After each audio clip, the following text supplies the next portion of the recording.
Kalau ngalamin kayak istilah sekarang ghosting gitu ya, jangan langsung marah dulu, siapa tahu sebenarnya orang itu di karantina kan. Paling nggak kirim message, I'm a ghost, udah gitu. Kan banyak tuh abis ditolak, iya tenang kok kita nggak bakal berubah. Apaan abis itu dia pergi? Ya udah tunggu dulu. Ya, Paling tunggu pergi dulu juga nggak seminggu. apa-apa. Gue pengen nanya nih, guys. Apa? Ini antara cewek dan cowok ya. Ya iyalah. Ya, iya. I feel so much younger, you know.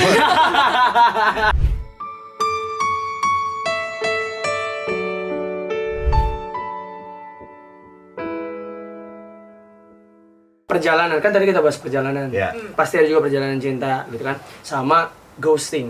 Menurut Koko dulu deh. Pernah nggak di ghosting apa ghosting atau teman pernah nggak ngeghosting cerita sama Koko ghosting gitu? Ghosting. Ghosting itu adalah seseorang mendekati seseorang. Iya. And then, And then bosen nggak jadi, udah ngilang. Jadi udah sama-sama. mundur teratur deh gitu ya. Iya, tapi mundurnya hilang, nggak ngabarin. Makanya ghost. Makanya ghost. Right. Oh gitu. gitu. Kalau gue pribadi, Ya. mending bikin jelas aja. Maksudnya, Ini yang kita butuhkan ini. ya komunikasi itu kan penting. Jadi kalaupun misalnya mendekati seseorang, and then ada satu dan lain hal, akhirnya berubah haluan nih, gitu ya. Bentuk hubungannya jadi pertemanan gitu. Iya. Bicarain aja, why not gitu. Tapi susahnya nggak semua orang bisa jadi teman abis deket Betul. gitu. Nggak semua orang semature itu bisa jadi back to normal. Iya Juga sih. kalau gimana ya, I think ghosting juga beda stage-nya ya. Misalnya kalau udah deket berapa bulan, 5-6 bulan, tiba-tiba menghilang kan kayak bete nggak sih? At least Bete. lo communicate sama aku, kita kan ngomongnya udah lumayan lama kan. Tapi kalau misalnya cuma berapa minggu, terusnya ya udah deh, It's okay lah gitu. nggak jadi, nggak apa-apa, ya udah ghosting masih acceptable. Kan aneh juga kalau tiba-tiba cuman abis 1 minggu deketan, kita bicara yuk.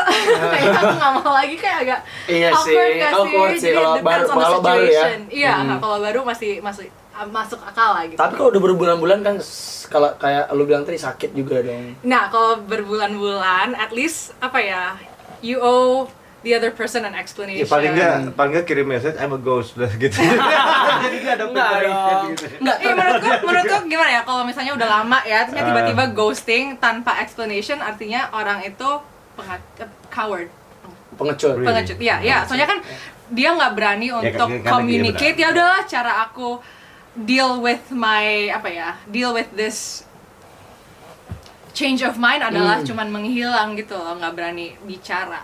Karena terkadang gini, si satu pasangan yang ghosting ini Iya. nggak enak ngelukain perasaan yang cewek ini, tapi cara ngomongnya bingung Nggak kayak enak, apa. I think nggak enak itu excuse buat banyak orang di sini ya, soalnya Iya. mereka itu nggak berani untuk communicate. Udah selama itu 5 bulanan kayak come on man, you know. Tapi kegeeran gak sih kalau misalnya orang ini bilang kayak aku mau hilang dulu ya karena aku nggak nyaman gitu. Kegeeran gak? Nggak. Karena belum tentu cewek itu juga suka sama kita. Tapi kan kita juga apa ya? Oke, I see. Ya kan, Tapi kalau misalnya kan udah kerjain ngobrol, juga. Iya, jaim kan. tapi kan kalau udah ngobrol selama itu, Come on artinya lah. udah Come suka on nggak lah, sih? iya. Kalau nggak suka ngapain? Tapi kalau selama belum itu? ada bilang ngomong about love gimana? Nah, kalau itu masih masuk akal. dia cara semua itu nggak sih masuk akal. Oke, Mbak, itu berarti menurut mereka ya, menurut kalian apa nih ghosting itu baiknya di gimanain atau diomongin kah atau memang benar-benar hilang 100%? Coba komen di bawah Ya, gitu. ghosting itu lebih gampang sekarang ya, zaman digital. Iya. Soalnya kan ya udah, kalau lo cuma pegang HP chatting through WhatsApp doang, ya udah aku udah bosan sama lo, tinggal bye, nggak balas Iya. chat ya. Tapi Ya, kalau kalau ngalamin kayak istilah sekarang ghosting gitu ya, jangan langsung marah dulu, siapa tahu sebenarnya orang itu di karantina kan. Iya. Di karantina nggak bisa kasih kabar. Iya, kan? nggak bisa ngasih kabar. Jadi sabar dulu gitu. ya Atau HP-nya hilang. HP-nya Atau HP-nya hilang. Hilang, Iya, kan kita nggak HP-nya tahu ya HP-nya hilang. betul, iya. Tapi kalau HP hilang biasanya kan beberapa hari abis itu udah dapet Nggak, apalah. tapi HP hilang sih nggak jadi alasan. Kenapa? Kan ada internet sekarang, jadi Makanya bisa DM iya Instagram. artis. Itu mah Statement alasan kita doang. terpatahkan. Itu Oke, kita biarin dia sendiri. Kita cuma lagi bikin Oke, kita buat lagi. Ini dari pengalaman Jarinya diri, aku patah. pernah lagi WhatsApp. nggak bisa texting ya. Salah urat gitu. Kita nggak bisa serius ya. Aduh. Oke. Gitu, Oke. guys. Tadi lu kayaknya ngomong sesuatu yang enak tadi dibahas kayak Apa? Semua No. kata-kataku itu enak semuanya. Yang mana itu? demikianlah pemirsa acara kita. Enggak soal nggak enakan yang hilang kan. Tapi gini, menurut lu kayak gue nih pribadi pernah kayak takut nolak seseorang. Karena apa? Karena kita udah dekat sebagai sahabat. Tapi ketika kita udah menolak dia akan menjauh. Kan takut dong gitu. Gimana menyikapinya? Tapi ya kalau menurut gue itu konsekuensi lah ya. Konsekuensi ya? Konsekuensi lah, kalau misalnya udah dekat, ya pasti kan ada dua perasaan.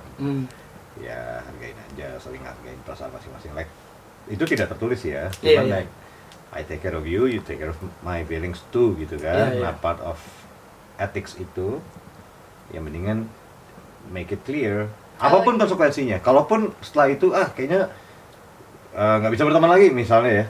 Dunia ini kan masih berputar ya. Kasih waktu aja. Mau kemana sih hidup? Pasti ketemu lagi. Pasti kan? ketemu lagi. Iya gitu. Di titik yang lebih dewasa dua-duanya pasti ketemu lagi ya. I hope it will be okay. Banyak orang yang kayak, iya kita kan baik tuh abis ditolak. Iya tenang kok, kita nggak bakal berubah. Apaan abis itu dia pergi? Ketika kita pergi, terus kalau ditanya kenapa? Aku harus menjaga perasaanku dulu. Aku nggak bisa lihat kamu dulu. Ya susah deh gitu. Ya udah tunggu dulu. Paling tunggu dulu juga seminggu. Kalau misalnya harus menjauhkan diri untuk benar-benar kayak ya udah I need to keep my distance biar aku nggak suka lagi sama kamu. That makes sense. Abis itu kalau misalnya udah balik normal ya emang orang ini perlu waktu aja gitu, nggak menghilang selamanya gitu loh. Ya kan dunia masih berputar itu maksud gue. Kan kalau kita naksir sama seseorang kita nggak bisa kontrol feelings kita kan, tapi yang sesuatu yang kita bisa kontrol adalah caranya gimana kita mengekspresikan naksir itu ke seseorang. Lo bisa masih bikin orang itu nyaman tetap atau nyaman, enggak gitu kan. Kalau misalnya ada cowok suka sama aku tapi dia nggak respect aku, dia bikin aku nggak nyaman ya of course aku akan menjauhin kan, kayak nggak enak aja. Tapi kalau ada orang yang sopan dan masih bikin aku rasa comfortable sama safe ya there's no reason untuk aku menjauhin kan. Emang namanya juga ada teman duluan gitu. Berarti intinya dari yang bilang Kristi ini kalau proses penolakan cinta ini itu buat memperbaikinya harus ke kita ya yang nolak. Kayak kita ngambil sikapnya gimana dong? I feel so much younger, you know. Gue rasa jauh lebih muda gitu. Tapi bagus dong. Iya, makanya harus hangout terus. Iya, makanya kita bertiga akan sering di kamera. Enggak, jadi kayak kita yang menolak itu ngambil langkah dong. Karena pastinya lebih berat yang ditolak itu buat dekat lagi. Tapi kalau kita mengambil sikap sebagai sahabat lagi, pasti dia juga lama-lama akan dekat lagi sama kita sebagai sahabat gitu dong. Bisa juga, tapi orang-orang beda ya. Misalnya kalau orangnya GR ya sikat aja, nggak ada yang kapok. Oke. Iya. Indian kalau mulainya tulus ya, ketulusan itu will last. Apapun bentuknya, berubah bentuk ke apapun. Sebenarnya kan hubungan itu hanya berubah bentuk aja. Oke. Tapi kan ketulusan dan kasihnya sama aja. Oh iya. Nggak sebagai pasangan, sebagai teman. Kita nggak pernah tahu lah, hidup terlalu sebentar kayaknya. Tuh, itu keren banget sih kan. Tadi udah dicatat ya semuanya. Itu keren sih. Oh tapi gue pengen nanya nih, Chris. Apa? Ini antara cewek dan cowok ya. Ya iyalah. Ngomong-ngomong soal cinta nih. Kan ini yang aku tahu, kebanyakan cewek itu kalau suka atau crush with someone, pasti dia nggak kuat lihat lama gitu. Itu kenapa sih? Tapi cowok itu ini lebih kayak berani, ya? Iya kayak aku konsultasi mungkin sama siapa, mungkin sama Ko David, pasti kami lebih berani lah gitu. Bener ya? Oh lebih berani? Gak, saya lupa. Gini deh, menurut kamu kenapa orang itu kalau suka sama seseorang nggak bisa natap matanya lama gitu? Ya malu ya? Iya. Soalnya gimana ya, kayak deg-degan gitu. Kalau aku gimana ya, kalau aku belum tahu kalau cowoknya juga suka balik, aku masih malu. Tapi kalau aku udah tahu cowok ini suka, ya udah lihat.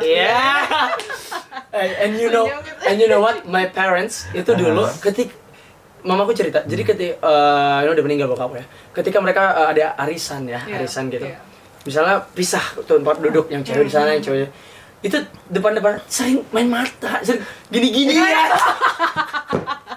Swear, mau aku bilang gitu. Kami sering kok gini-gini terus gitu. Orang-orang gak lihat.